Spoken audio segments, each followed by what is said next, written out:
Physics का 12th का first chapter electricity. Electricity में we will start with electrostatics. Electricity में बेसिक जो हम एक प्रॉपर्टी पढ़ने वाले हैं दैट इज इलेक्ट्रिक चार्ज। वो इलेक्ट्रिक चार्ज कभी एक जगह पर रुका हुआ रहेगा और कभी मूव करेगा। जब वो एक जगह पर स्टेबल है, स्टेशनरी है, it's not moving, it shows certain properties. That properties we will study in electricity. If that charge is moving, then it shows different type of properties and a very large variety of properties that we will study in different properties that will be known as electric current, magnetic effect, heating effect and electromagnetic induction and so many other things. And it's a wonderful picture of electricity. Electricity की पूरी एक दुनिया है और जब आप इस दुनिया को जानेंगे तो आपको बहुत ही मजा आएगा। It's wonderful world of electricity और एक्चुअली आपको पता लगेगा कि हमारे आसपास कितना कुछ हो रहा है, हमारी चीजें कैसे काम करती हैं, मोबाइल कैसे काम करता है, नेचर कैसे काम करता है। फिजिक्स आप सबको मालूम है क्या है। Physics is a branch of science. Okay, physics में electricity is another branch. In this we study about electricity which we are seeing in the nature. Nature में electricity हमने कहाँ देखी है? When in the sky the clouds are going together, वहाँ पर हमने spark देखा है. That spark is electricity. हमारे घर में वायर से कनेक्शन होकर जो एनर्जी आती है जिससे हम फैन चलाते हैं, दूसरी मशीनें चलाते हैं, दैट इज इलेक्ट्रिसिटी। अब और सुनिए, इस बोर्ड पर मैं चौक से लिखता हूं, ये चौक इस बोर्ड के साथ स्टिक हो जाती है। जिस चौक से मैं लिखता हूं उसके साथ पार्टिकल वापस नहीं आते, इसके साथ चिपक जाते। There is a force between the two, that is electricity. हम लोग जो कपड़े पहनते हैं, कपड़े हमारे बॉडी के साथ चिपक जाते हैं, this is known as electrostatic cling. Electricity, एक बोल्ट पर हम नट लगा देते हैं और वो नट उसके साथ टाइट होता है, दैट इज इलेक्ट्रिसिटी। अब देखिए इलेक्ट्रिसिटी के कितने फॉर्मेट्स हैं and all this we will study and we will start with electrostatics. Okay, तो इलेक्ट्रोस्टैटिक्स वो ब्रांच है in which we will study the static electric charges. अब देखिए हमारे नेचर में दो तरह की चीजें होती हैं, one is matter, one is radiation. ये दो से ही पूरा नेचर बना हुआ है। मैटर में क्या क्या प्रॉपर्टीज होती हैं? जिसके पास मास होता है, जिसकी कुछ शेप होती है, जिसका वॉल्यूम होता है, जिसको हम देखते हैं और जिसको हम चलाते हैं, और जब वो चलता है उसके पास काइनेटिक एनर्जी होती है, उसके पास मोमेंटम होता है। ये मटेरियल की कैरेक्टरिस्टिक्स है। जैसे एक गोली चलकर जाती है, उसके पास क्या है? मास है, उसके पास एनर्जी है, मोमेंटम है, उस एनर्जी से जाकर वो किसी को हिट कर सकती है, वहां पर कुछ ना कुछ वो वर्क करेगी, एनर्जी देगी, और गोली क्या है? मैटर। लेकिन जब हम एक लेजर भेजते हैं, लेजर की एक रे वो भी बड़ी फास्ट जाती है और जाकर जहां पर वो हिट करती है वहां पर भी वो वर्क करती है, एनर्जी देती है। तो जो रेडिएशन है, नेचर का दूसरा पार्ट, वो भी वर्क करता है, लेकिन उसके पास कुछ अलग तरह की प्रॉपर्टीज होती हैं। उसके पास क्या होती है? वेव्स। वो कैसे जाता है? वेव्स में चल के जाता है, जैसे सन से लाइट की वेव्स आती है, ये रेडिएशन। कहीं पर हीट का सोर्स है, हम यहाँ हाथ रखते हैं, हीट यहाँ पर आती है वेव से चल के। देयर इज नो मैटर जिसके पास मास मोमेंटम हो, ऐसी चीज नहीं है। उसके पास क्या है? वेव्स है। उसके पास कुछ वाइब्रेशंस है विच वी विल स्टडी, कि वो कौन से वाइब्रेशंस हैं, electromagnetic vibrations, that we will study. पर उसके पास गोली जैसा मटेरियल नहीं है, ये सब क्या होते हैं? रेडिएशन। तो रेडिएशन के एग्जाम्पल्स आप लोग जानते हैं, सन से जो धूप आती है वो रेडिएशन का एग्जाम्पल है, हमारे बर्नर से जो हीट आती है वो रेडिएशन का एग्जाम्पल है, हमारे मोबाइल में जो एनर्जी आती है और घंटी बजती है वो रेडिएशन है। इस तरह से इस दुनिया में रेडिएशन भी एक हिस्सा है और दूसरा हिस्सा क्या है? मटेरियल, जो हमको अपने चारों तरफ दिख रहा है। ठीक है, इन दोनों की स्टडी ही फिजिक्स है। अब इसमें हम मटेरियल की, मैटर की प्रॉपर्टीज को स्टडी करते हैं। मैटर के पास एक बड़ी स्पेशल प्रॉपर्टी होती है, नेचर ने उसको दी है, रेडिएशन को भी दी है। नेचर के लिए दोनों नेचर के ही बच्चे हैं। जो प्रॉपर्टीज उसने मैटर को दी है वो प्रॉपर्टी उसने रेडिएशन को भी दी है, उतनी ताकत उसको भी दी है। And this we will study when we come to advanced lectures. Okay, 12th में ही उसको पढ़ेंगे, that matter and radiation can be converted into each other. फिलहाल हम लोग मैटर की सारी प्रॉपर्टीज पढ़ना चाहते हैं, and one of the properties is that a matter is capable to apply force. Apply force मतलब क्या है? किसी चीज को पुश कर देना, किसी चीज को पुश करना। ये यहाँ पर एक ऑब्जेक्ट है, मैंने इसको हाथ लगाया और ऐसे पुश किया, इसको पुश कर रहा हूं मैं, ये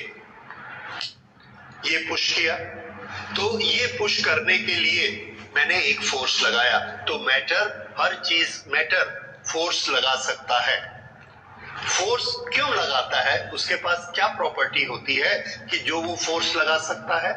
तो उसको हमने क्लासिफाई किया। मैटर के पास हमने देखा वो दो तरह के फोर्स लगाता है matter. We have seen so many forces in the nature and we are trying to reduce the number of forces, seeing that there is one source of force which is giving all type of forces, and we are still searching that one source. We could not get it. So far we have divided forces into 4 type of forces, and you all know that, you all have studied that. One is gravitational force, other is electromagnetic force. Then there are 2 forces, strong nuclear and weak nuclear force. Strong nuclear force and weak nuclear force are found inside the nucleus, short range forces. But gravitational force and electrostatic force are long range force, बहुत दूर तक काम करते हैं, and these forces are the one which we see in our day-to-day life in nature, because they are long distance, तो किसी भी distance पर वो काम करते हैं, इसलिए वो हमको दिखते हैं। Those are visible, those are known as macroscopic forces. और जो छोटे होते हैं माइक्रो, अंदर। तो ये जो मैक्रोस्कोपिक फोर्सेस हैं, हमने देखा ये macroscopic forces, there are so many types, but basically there are only 2 type of forces and all the other forces are made by these forces.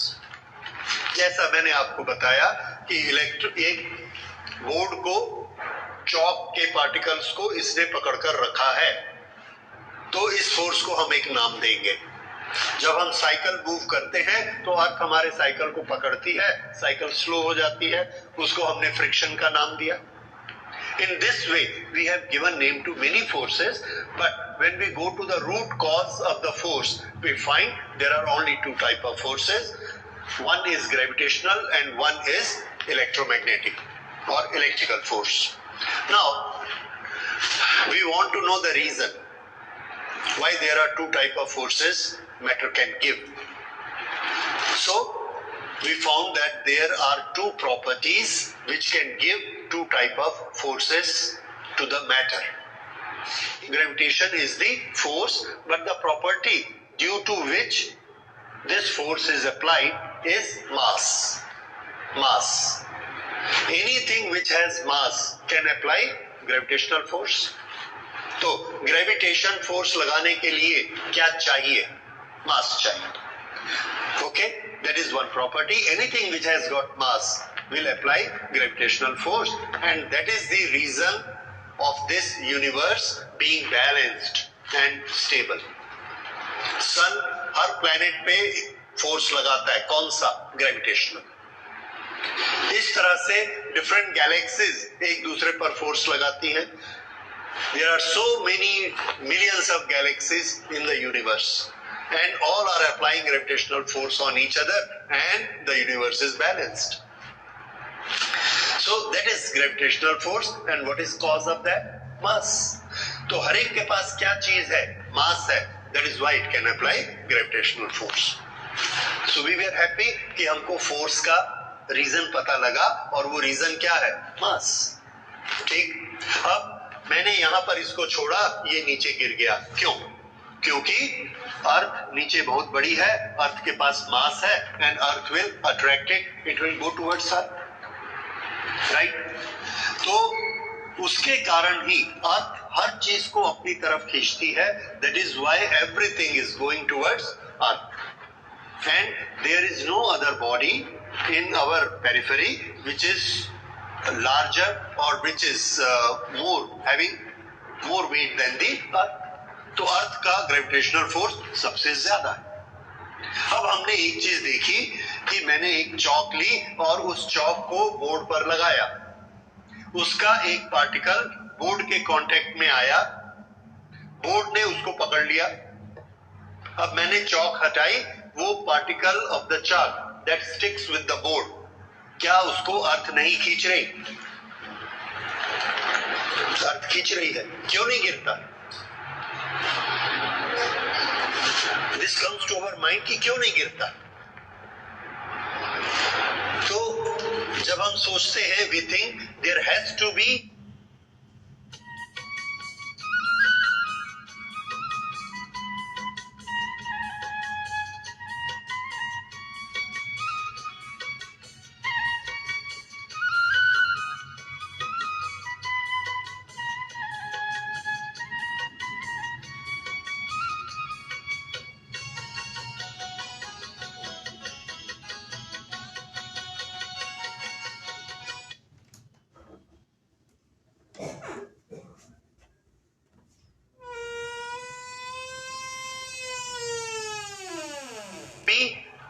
another force, क्योंकि ब्लैक बोर्ड चौक पर earth के जितना gravitational force नहीं लगा सकता।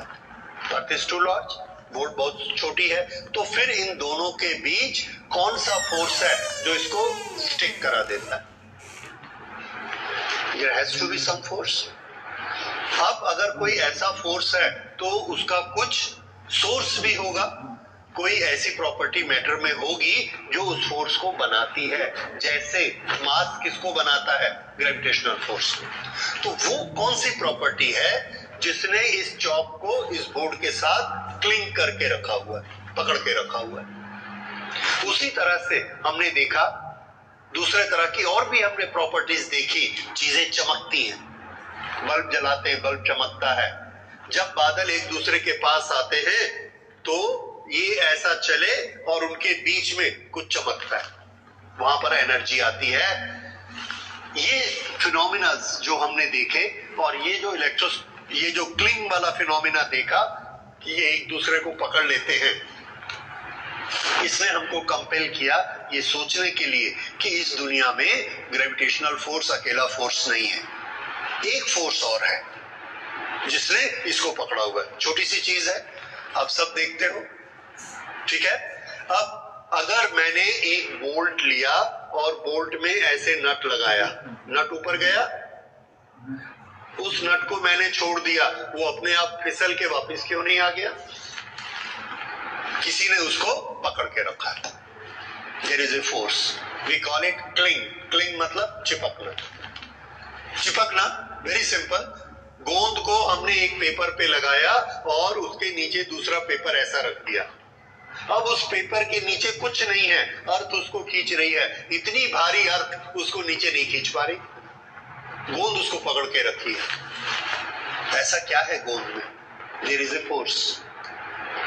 तो ये सब चीजों ने हमको मजबूर किया सोचने के लिए कि एक और तरह का फोर्स होता है which is other than the gravitational force, और उसके हम लोगों ने एक्सपेरिमेंट करने शुरू किए।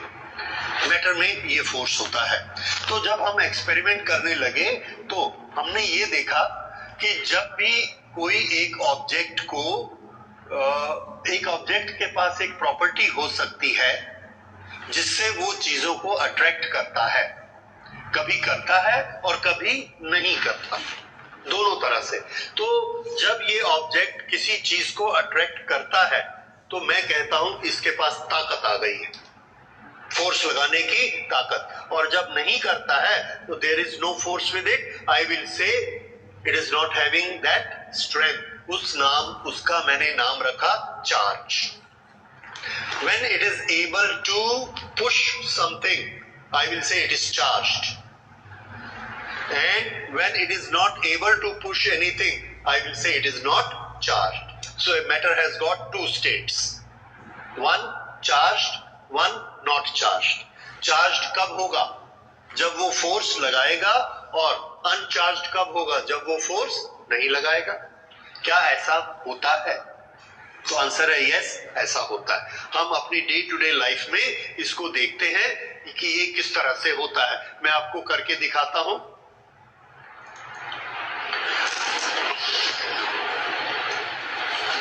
इसमें कुछ पेपर पीस है। ये एक मैटर है, इस मैटर को मैं इससे ऐसे टच कराता हूं, ये, और आप देखिए क्या इसके साथ कोई पेपर का पीस आया? नहीं आया। कोई पेपर का पीस नहीं आता। ठीक है, अब मैंने एक कपड़े के साथ इसको रगड़ा, पता नहीं ये कपड़ा कितना अच्छा है, but let us hope it will work. दिखा कुछ? दिखता है? ये क्या हो गया? Charged. This is charge body. और जब पहले नहीं पकड़ रहा था तब क्या था? अनचार्ज्ड। ये चार्ज मैंने कैसे बनाया? रब करके। So rubbing is one of the process by which we can charge a body. दूसरी प्रोसेस भी होंगी, that we will come to know. Okay, so अब इसके पास ये ताकत आ गई कि ये इसको खींच सकता है अपनी तरफ। So this is a charge body now. अच्छा, अब ये चार्जेस हमने बनाया charge body and we wanted to study it. हमने स्टडी किया कि चार्जेस के पास क्या प्रॉपर्टी होती है। तो हमने देखा वो चीजों को अट्रैक्ट करता है। We were very happy. मैंने क्या किया कि इसको चार्ज किया और इसने किसी पार्टिकल्स को अट्रैक्ट कर लिया। ठीक है, अब इसको हमने एक स्ट्रिंग से ऐसे लटका दिया, लटकाया, और उसके बाद यहां पर एक बॉडी रखी, ये इसको खींचकर ऐसा चला गया। लटका हुआ था पेंडुलम जैसे, ये इसके पास ऐसा चला गया। ठीक, अब एक दूसरे साइंटिस्ट ने भी ये एक्सपेरिमेंट किया, अलग अलग मटेरियल लेके किया। तो कुछ साइंटिस्ट ने ये मटेरियल लिया प्लास्टिक जैसा ये है एबोनाइट, और इसके साथ एक्सपेरिमेंट किया, अट्रैक्ट करता है। एक साइंटिस्ट ने ग्लास लिया और उसने ग्लास के साथ एक्सपेरिमेंट किया, ग्लास के साथ ये एक्सपेरिमेंट किया और देखा वो भी खींचता है। तो ये भी कैसी बॉडी बन गई? चार्ज्ड। इसके पास भी चार्ज है, इसके पास भी चार्ज है, दोनों के पास चार्ज है। ठीक है, अब हमने क्या किया? इन दोनों को ऐसा धागे से लटका दिया पेंडुलम से, तो देखा ये ऐसे हो गए। What is that? अट्रैक्शन। ऐसा रखा और ये ऐसे चले गए। इसका मतलब the charges are doing attraction. अब उसके बाद क्या हुआ? इसके बाद हमने ये, फिर से सुनिए, ये प्लास्टिक को रब किया, इसको लटकाया, एक दूसरा प्लास्टिक का पीस लिया, उसको लटकाया, दोनों को रब करने के बाद यानी चार्ज करने के बाद लटकाया और दोनों को ऐसा रखा, देखा ये ऐसा हो गया। What is that? रिपल्शन। अब वी गॉट कंफ्यूज्ड कि इलेक्ट्रिकल चार्ज अट्रैक्ट करता है कि रिपेल करता है। हमने, हमारे पास दोनों एग्जांपल थे, electrical charge bodies repel, electrical charge bodies attract. क्या डिफरेंस दिख रहा है आपको अट्रैक्ट और रिपेल में? Yes, the material is changed. When there were similar material, there was repulsion, and when there were different material, there was attraction. अब हमको decide करना था कि electric charge, whether electric charge is attracting or whether it is repelling. We could not explain कि electric charge की basic property क्या होती है. So finally we were compelled to think that there are two type of charges. Charge एक type का नहीं होता है, दो टाइप के होते हैं. And when the two bodies have got similar charges, there will be repulsion, and when the body are having opposite charges, there will be attraction. Glass के सामने ग्लास रखा, रिपल्शन. प्लास्टिक के सामने प्लास्टिक रखा, repulsion. लेकिन glass के सामने plastic रखा, अट्रैक्शन. बड़ा सिंपल रूल बन गया. लेकिन जब तक हम दो तरह के चार्जेस नहीं सोचेंगे, तब तक ये रूल नहीं लग सकता. इसलिए मजबूर होकर हमको क्या बोलना पड़ा कि इलेक्ट्रिक चार्ज एक नहीं होता है. कितनी तरह के होते? दो तरह के. इसलिए चार्जेस कितने हुए? दो तरह के. उसके बाद दोनों चार्जेस का नाम रखना था. ओके, फेरेडे अपना नाम रख सकते थे, फ्रैंकलिन अपना नाम रख सकते थे चार्जेस का. जैसा हमने देखा है लॉज में, गैसेस में, मटेरियल में साइंटिस्ट का नाम होता है या किसी ना किसी देवी देवता का नाम होता है. ओके, तो चार्जेस में ऐसे नाम क्यों नहीं रखे गए? तो चार्ज का बड़ा अजीब नाम रखा फ्रैंकलिन ने, प्लस और माइनस. प्लस और माइनस चार्ज क्यों रखे गए? तो प्लस और माइनस चार्ज इसलिए रखे गए कि अभी तक बाकी जितनी चीजें हम जानते थे, उन कोई भी दो ऑब्जेक्ट्स को हम कंबाइन करते हैं, वो दोनों एक नई चीज बनाते हैं.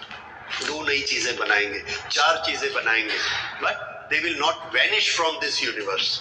वो इस नेचर से गायब नहीं हो जाएंगे. क्या मतलब? हाइड्रोजन, ऑक्सीजन दोनों है हमारे पास, हमने उसको मिला दिया, क्या बन गया? थोड़ा सा पानी, water. But that water contains hydrogen and oxygen. They still exist in the nature, है नेचर में. ठीक है, इसी तरह से कोई भी मटेरियल गायब नहीं होता, सिर्फ वो बदलता रहता है, लेकिन गायब नहीं होता. इलेक्ट्रिक चार्ज को देखिए, ये मैंने रब किया, इसके पास चार्ज आ गया, इसने अट्रैक्ट करना शुरू कर दिया. इस ग्लास को रब किया, इसके पास चार्ज आ गया, अट्रैक्ट करना शुरू किया. मैंने कहा इनकी ताकत बढ़ा देते, ऐसा इकट्ठा बांध दिया, इनको जोड़ के बांध दिया. अब उसके पास मैं ले गया, देखा नहीं खींचते. इसी को भी अलग करके देखा, अब भी नहीं खींच रहा. ये देखा, अब भी नहीं खींच रहा. इकट्ठा करके देखा, अब भी नहीं खींचा. इसको आप क्या बोलते हो कंप्यूटर में, मोबाइल में? डिलीट हो गया, यानी गायब ही हो गया, वो कहीं नहीं रहा. तो वो चार्ज गया कहां? जीरो हो गया. चार्ज क्या हो गया? जीरो. अब अभी तक हमने ऐसा पढ़ा नहीं था कि कोई भी दो चीजें मिलके जीरो हो जाती हैं. आपने केमिस्ट्री पढ़ी है, उसमें ये चीज कभी नहीं आती. तो दो चीजें मिलकर जीरो होती हैं, ये कहां हो सकता है? तो आंसर है कि एक हमारी ब्रांच है एजुकेशन की जिसमें ऐसा होता है, and that branch is mathematics. Mathematics में हमारे पास एक नंबर है +3, एक नंबर है -3. दोनों को ऐड कर दीजिए. +3 कुछ होता है, +3. -3 भी कुछ होता है, एक डिस्टेंस होता है, ये भी डिस्टेंस होता है. दोनों को आपस में जोड़ दीजिए. If you add the two, what you will get? 0. उसमें न +3 है, न -3 है, कुछ भी नहीं है. It has become 0. So two actual quantities when joined together can become 0. It is possible only in mathematics, and that too is possible when their sign is plus and minus. तो दो चीजें जो मिलकर 0 हो जाएं, उनका नाम क्या होता है? एक का प्लस और एक का माइनस. ये मैथमेटिक्स का लेसन है. Same example we are seeing in the charges. This has got charge, this has got charge, but when we join the two, the charge become 0. तो इसके लिए सबसे एप्रोप्रिएट नाम क्या है? plus and minus. Understand? That is why it has become plus and minus, this nomenclature, and this was done by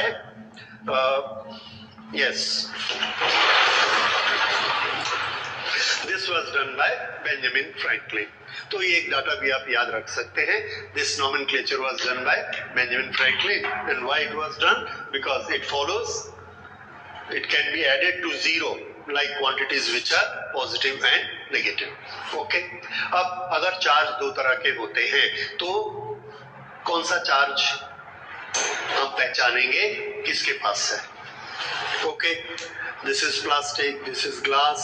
तो इसके लिए चार्जेस को रब कर करके फैराडे ने एक सीरीज बनाई.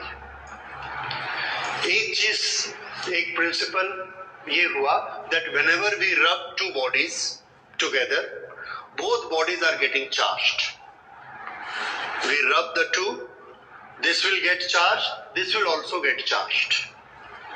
Initially no charge, rub it, charge, but this will be one type of charge, this will be other type of charge, because when we put them like this, they will have a force of attraction. That proves that they have got opposite charges. तो हमने, अच्छा, इस body को हम यहाँ पर ले गए, इसने पार्टिकल उठाए, इस बॉडी को पार्टिकल के पास ले गए, इसने भी उठाए, यानी दोनों कैसे हो गए? चार्ज हो गए, और अट्रैक्ट करते हैं मींस अपोजिट चार्ज हो गए. So we made a rule, whenever there will be a rubbing, both type of charges will be generated. One body will have one type, other will have other type. अब हम plus और minus नाम कैसे रखेंगे? तो इसके लिए Faraday ने एक सीरीज बनाई. उसमें ये था कि जब हम ग्लास को रब करते हैं तो ग्लास पर जो चार्ज आएगा, that charge will be known as positive charge. यहां से स्टार्ट किया. ग्लास के पास कौन सा आएगा? पॉजिटिव. ओके. और जिस किसी के साथ हम रब करेंगे उसके पास ऑटोमेटिकली कौन सा हो जाएगा? नेगेटिव. तो इस तरह से प्लास्टिक में अपोजिट चार्ज होता है because it attracts charge glass. तो प्लास्टिक में जो चार्ज आया उसका नाम हमने रखा नेगेटिव चार्ज. तो प्लास्टिक के पास नेगेटिव और ग्लास के पास पॉजिटिव.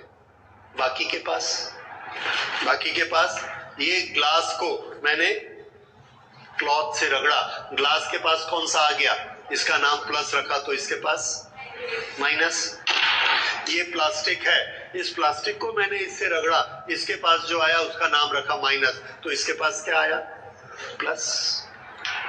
तो क्लॉथ को रगड़ने से क्लॉथ के पास कौन सा चार्ज आता है?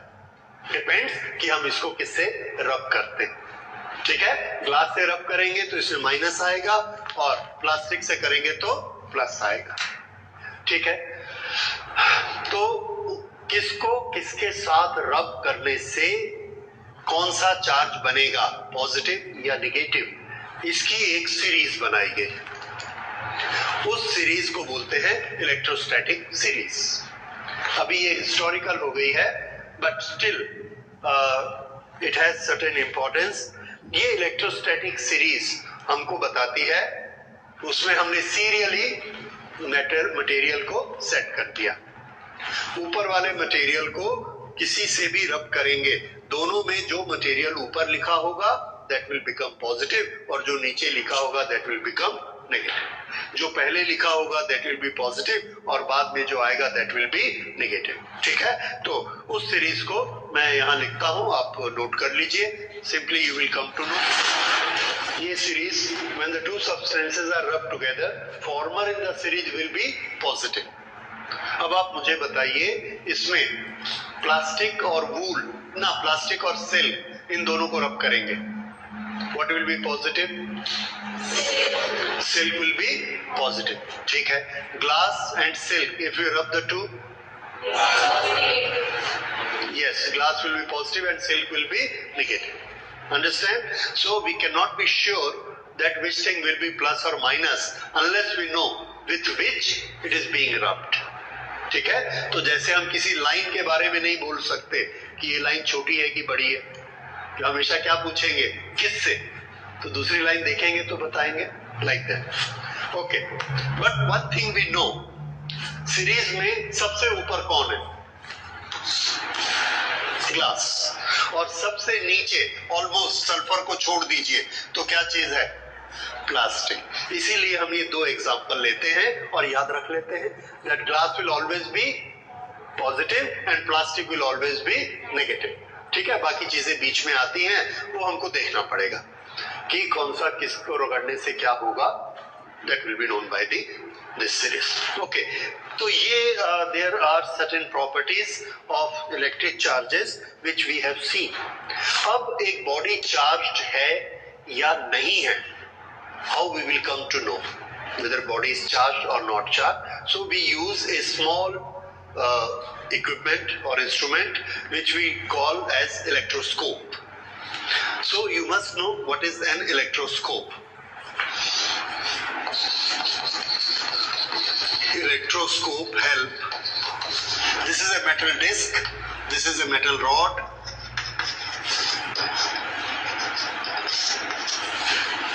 और इस रॉड के नीचे हम बड़े दो पतले पतले लीफ लटका देते हैं। These are basically, these were made with gold leaf. So nowadays we have very light things, aluminum foils, उससे भी बना सकते हैं। Basically it was made with gold, so it is known as gold leaf electroscope. ये जो दोनों leaf होते हैं, ये आपने देखा सिगरेट की पन्नी होती है या मिठाई के ऊपर में एक वो लगाते हैं ना, वर्क लगाते हैं, कितना पतला होता है, जस्ट लाइक दैट, एकदम पेपर जैसा, फाइन पेपर जैसा, मेटल का, गोल्ड का बना हुआ, ये दो लीफ हम यहाँ ऐसे लटका देते हैं। This is basically electroscope. पर ये इतने पतले होते हैं कि हवा से मूव कर सकते हैं। So to avoid disturbance by air, we put this thing in the glass. इसको हम एक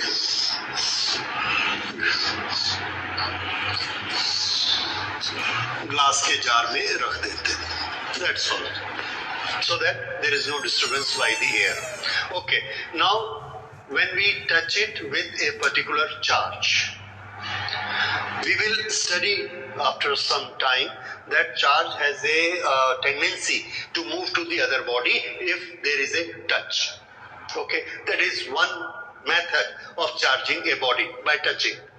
If we transfer the charge here and the positive charge goes to all the body, this becomes plus, plus, plus,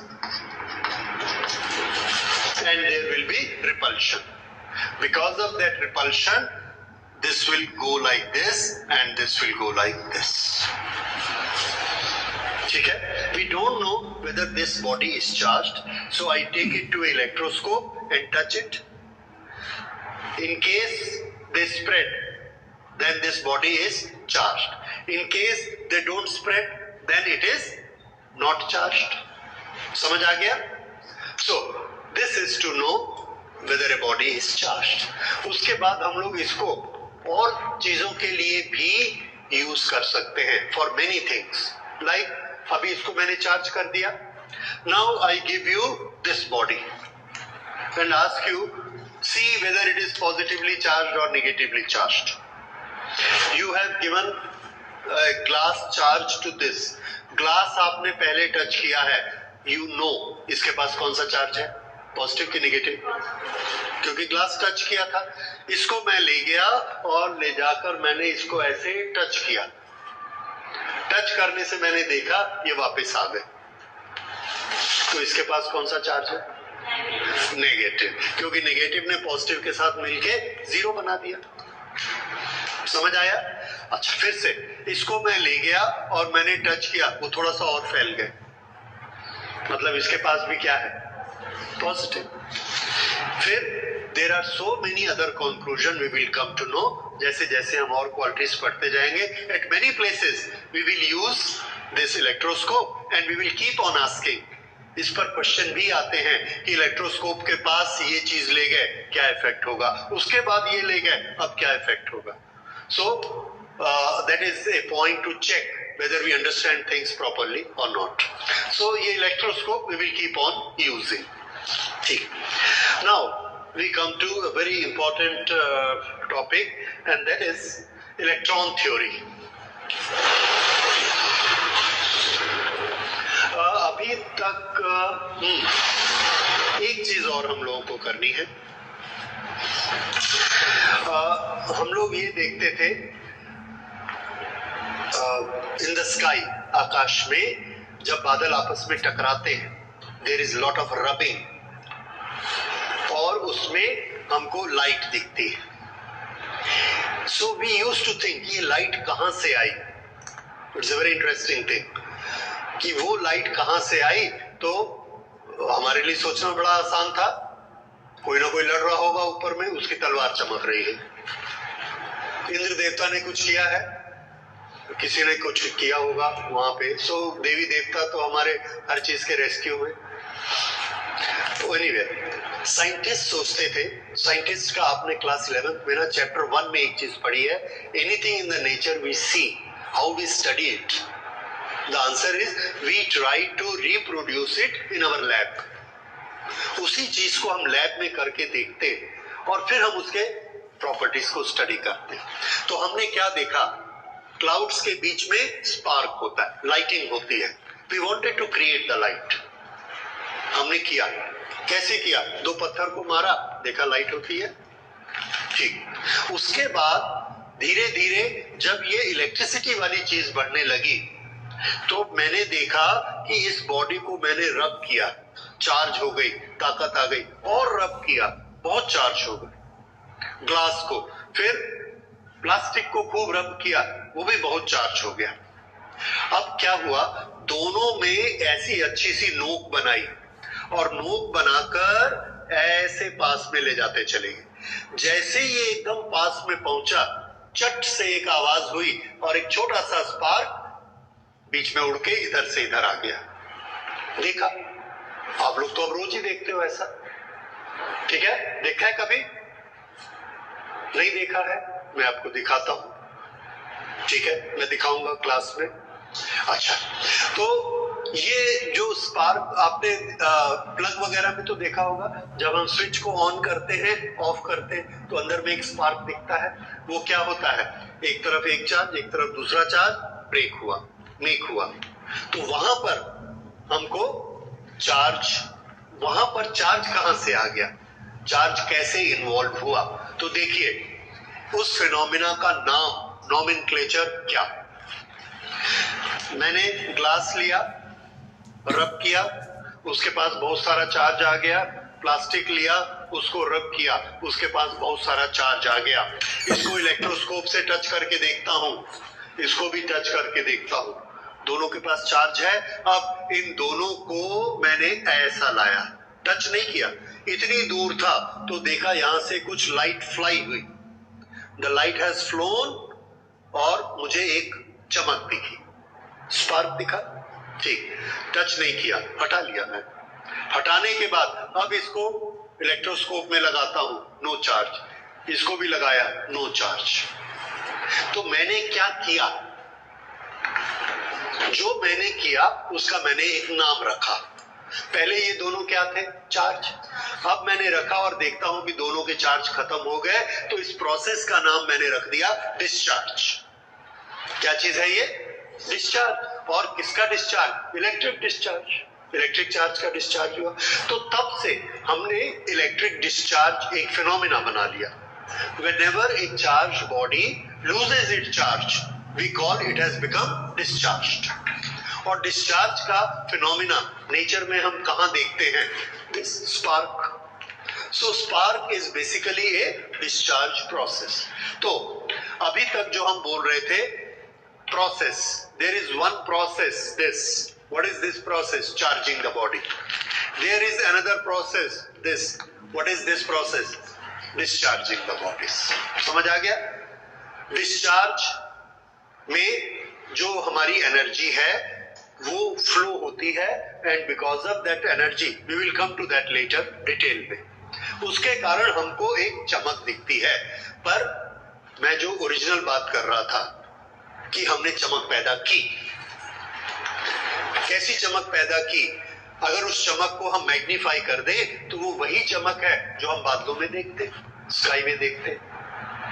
तो ये क्या चीज थी, lab में हमने स्टडी किया, दिस इज इलेक्ट्रिक डिस्चार्ज। तो वो भी क्या होगा, इलेक्ट्रिक डिस्चार्ज। इलेक्ट्रिक डिस्चार्ज में क्या होता है, the positive and negative the charges flow towards each other and they become zero. Charges ऐसे फ्लो होते हैं, चार्जेस फ्लो होते हैं तो डिस्चार्ज होता है। अब एक और फिनोमेना देखिए, इसको हमने खूब रब किया। ये एक फैन बनाया, इस फैन में ऐसे 1 2 3 4 5 6 there are 1000 fins in this, and ये प्लास्टिक का है। ये सामने हमने प्लास्टिक के सामने हमने रख दिया वूल या फ्लैनल, बहुत दूर है, गैप है। अब अगर प्लास्टिक को रगड़ेंगे तो इसके पास चार्ज आएगा। हमने इसको ऐसा रखा और पंखा चला दिया, ये ऐसा रब होते गए होते गए होते गए 1 लाख बार रब कर लिया, बहुत चार्ज आ गया होगा। ठीक, अब ये जो प्लास्टिक है यहां पर हमने एक मेटल लगाया और उसकी ऐसी एक नोक बनाई। ठीक, यहां तक हो गया ये प्लास्टिक। इस प्लास्टिक में से ये एक ऐसा मेटल निकला हुआ है नोक का। अब मैंने आपको बोला इसको हाथ लगाओ, अब समझ रहे क्या होगा, आपने हाथ लगाया तो ये शॉक लगेगा आपको। तो ये करके देखा तो हम इंट्रोड्यूस हुए किस चीज से, इलेक्ट्रिक शॉक। ठीक है, तब हमको पहली बार पता चला कि इलेक्ट्रिक शॉक क्या होता है और इसका रिलेशन किससे बन गया, इलेक्ट्रिक चार्ज से। तो इलेक्ट्रिक चार्ज जब हमारी बॉडी से फ्लो होता है तो हमको शॉक लगता है, और हमको ना इलेक्ट्रोस्कोप चाहिए ना हमको ये पार्टिकल चाहिए, हाथ लगाने से ही पता लग जाएगा कि इलेक्ट्रिक चार्ज है कि नहीं। मैं आपको बोलूंगा देखो बेटा बिजली है कि नहीं, कैसे देखो, प्लग में हाथ डाल दो, राइट, तो आपको पता चल जाएगा है कि नहीं है। तो हमने एक तरीका निकाला चार्ज बॉडीज को कैसे पता लगाना, अगर उसका चार्ज एक लिमिट से ज्यादा होगा तो हमको शॉक लगेगा। ठीक, अब बेंजामिन ने सोचा कि अगर वो इलेक्ट्रिसिटी है तो उसको हाथ लगाएंगे तो शॉक लगेगा, तो कंफर्म हो जाएगा कि बादल में भी क्या है, इलेक्ट्रिसिटी, जो हमारे लैब में है। क्योंकि अभी तक वो रहस्य बना हुआ था कि क्लाउड्स की जो शाइनिंग होती है, व्हाट इज दैट। तो उसके लिए फिर उन्होंने अपने एक्सपेरिमेंट किए, that was a very famous experiment. उन्होंने पतंग उड़ाई, क्योंकि बादल काफी नजदीक होते हैं, पतंग उड़ाते उड़ाते ऊपर पहुंची, बादलों के बीच तक पहुंच गई, नीचे उन्होंने पकड़ा, उनको शॉक नहीं लगा। शॉक नहीं लगा तो ही वाज शॉक्ड कि शॉक तो लगा नहीं मुझे, यानी इलेक्ट्रिसिटी नहीं है। अच्छा, फिर उनको लगा कि हो सकता है कि इलेक्ट्रिसिटी अगर चार्जेस वहां से चलेंगे, धागे में से आएंगे, और धागा चार्ज को चलना अलाउ नहीं कर सकता। एंड ही वाज राइट, धागा चार्ज को चलना अलाउ नहीं करता। तब तक हमारी कंडक्टर नॉन कंडक्टर थ्योरी बन चुकी थी। ठीक है, तो उन्होंने क्या किया, उनको ये आइडिया नहीं था।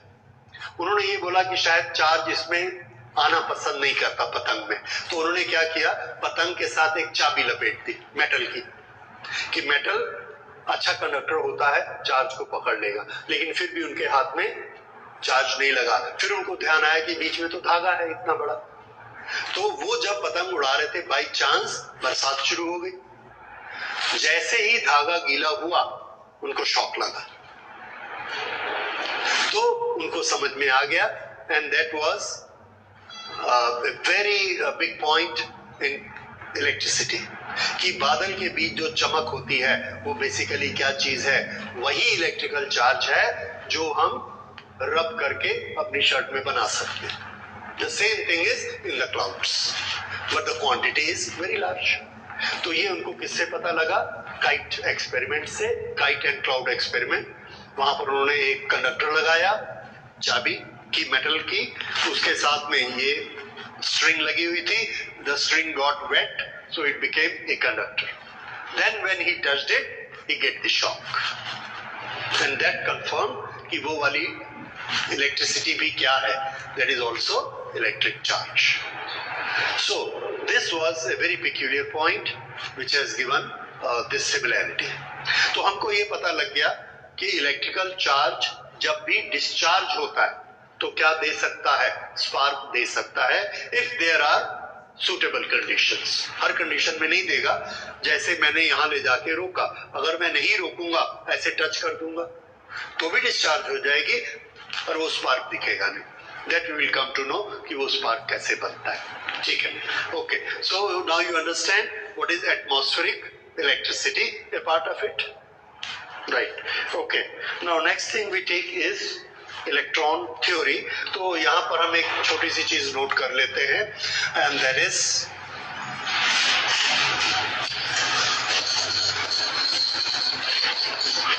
when clouds rub each other,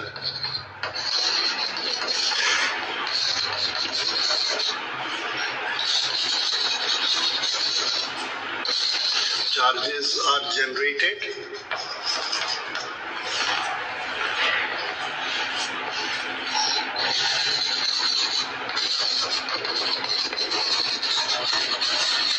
And discharge create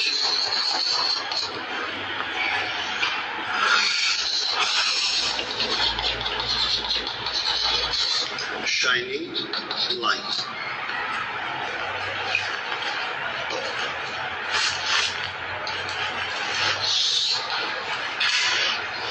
This is atmospheric electricity.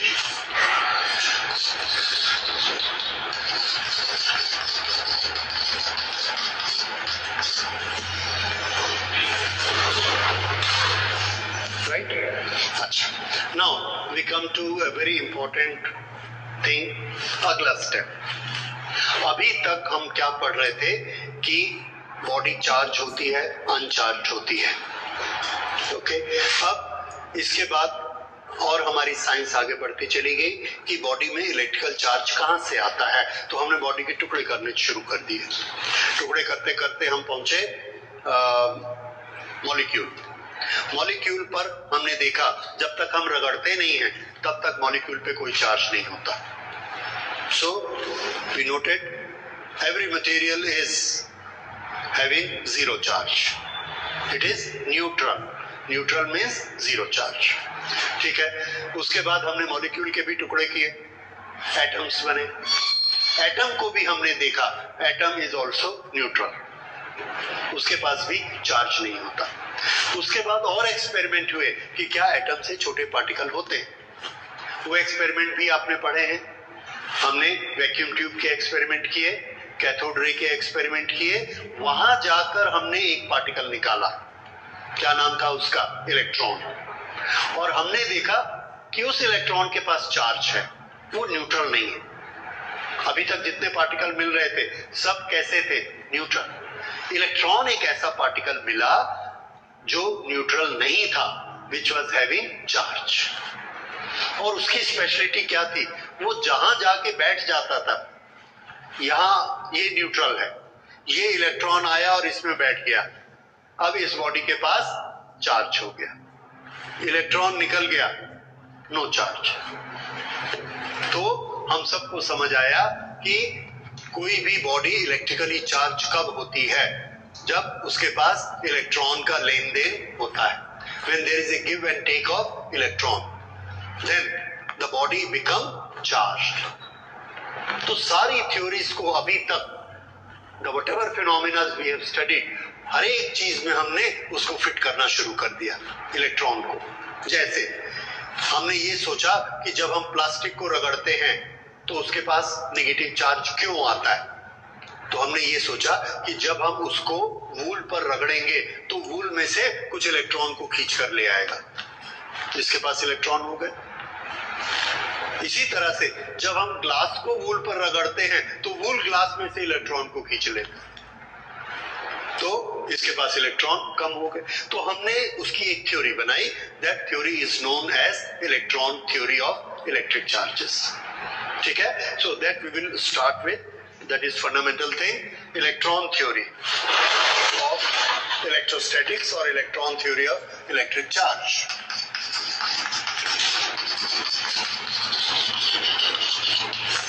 Electron theory. Electron theory का फर्स्ट पॉइंट, एटम का स्ट्रक्चर अब तक हमको पता चल चुका था। एटम के स्ट्रक्चर में क्या था? There is one nucleus and there are electrons moving around it. So nucleus का चार्ज हमने क्या माना? Positive.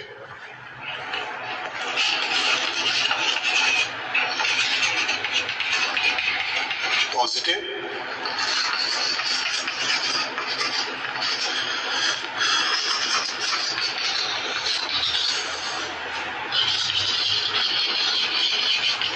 Electrons negatively charged.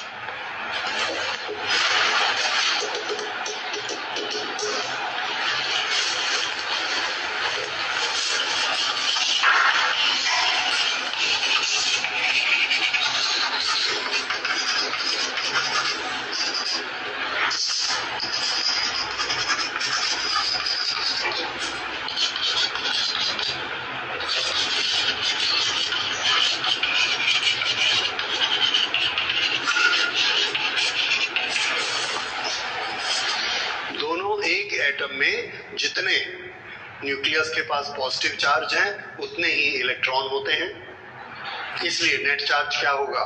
0। Okay. Third thing, whenever there is a friction, rub करने में क्या होता है? फ्रिक्शन होता है।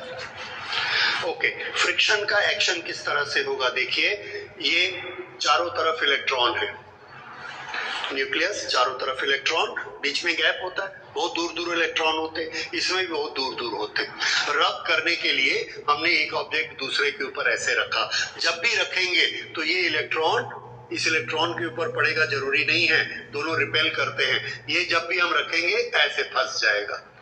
फंस गया। फंसने के बाद में हमने रब किया, रब के लिए ऊपर खींचेंगे या साइड खींचेंगे? साइड। तो जैसे ही हम ये साइड खींचते ये लॉक हो गया, दिख रहा है ये। और हमने तो ज्यादा जोर लगाया तो ये क्या करता है? इसको तोड़ देता है, तोड़ के इस इलेक्ट्रॉन को अपने साथ ले जाता है।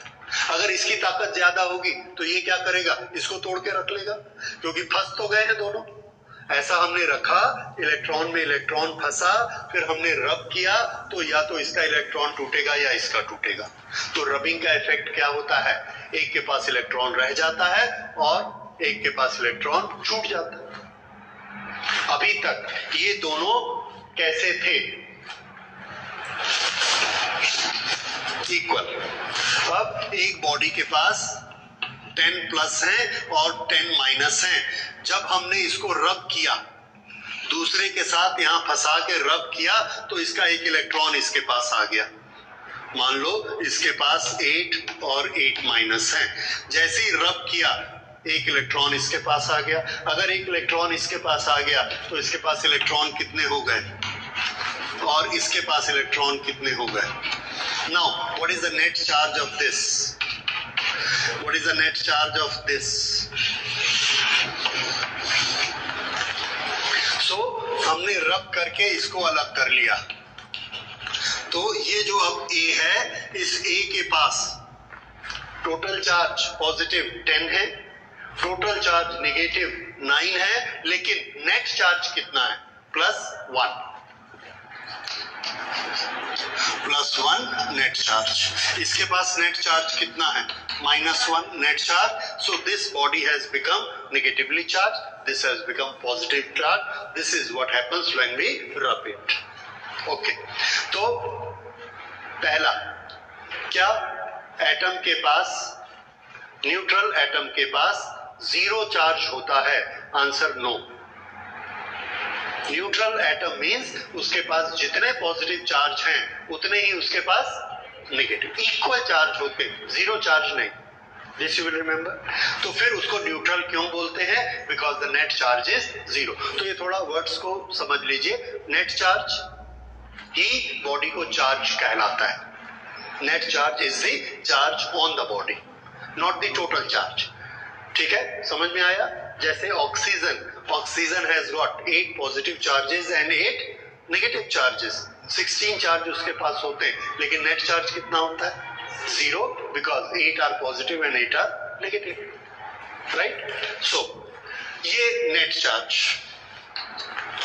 ये इसका point. Then third point, whenever there is a rubbing action,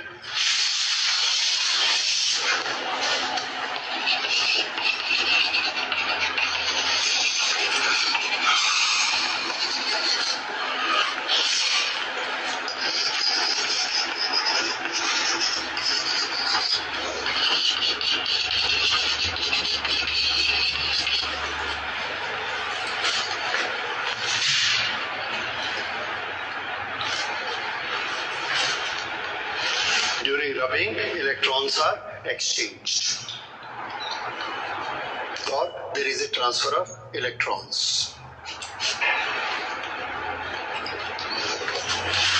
अगर ये ऐसे एक्सचेंज होंगे तो एक पॉजिटिव बनेगा तो दूसरा क्या बनेगा? नेगेटिव. दिस एक्सप्लेन्स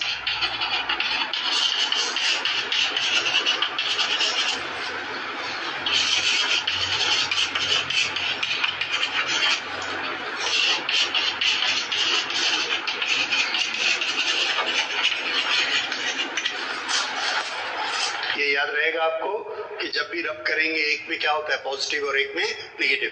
ये देखिए जितना छोटा छोटा चीजों का ये नॉलेज आप ले रहे हैं, ये मत सोचिए कि ये छोटा सा नॉलेज है, मेरे को बोर्ड में काम आएगा, हाफ ईयरली में काम आएगा. ऐसा नहीं है, ये आपको आईआईटी में भी काम आएगा. वो यही ढूंढते हैं कि आपने इतनी बारीक चीजें पढ़ी हैं कि नहीं पढ़ी हैं.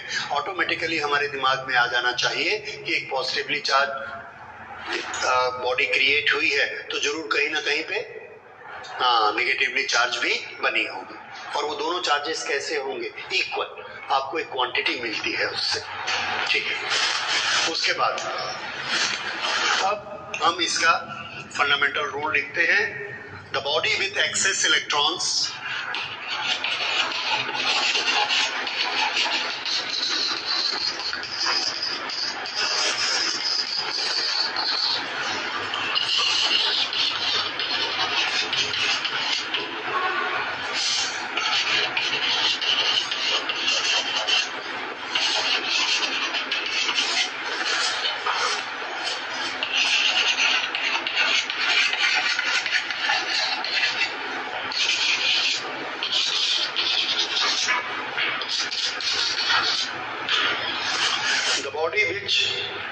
gets the excess electron become negative, the body which lose the electron become positive. ये हमारी इलेक्ट्रॉन थ्योरी कहती है. ठीक है. अच्छा, अब एक और चीज, कोई भी चीज को अगर पॉजिटिवली चार्ज होना है एक पार्टिकल को, तो न्यूक्लियस में पॉजिटिवली चार्ज पार्टिकल कौन सा है? Proton. We have proton in the nucleus which is a positively charged particle, proton. Okay, so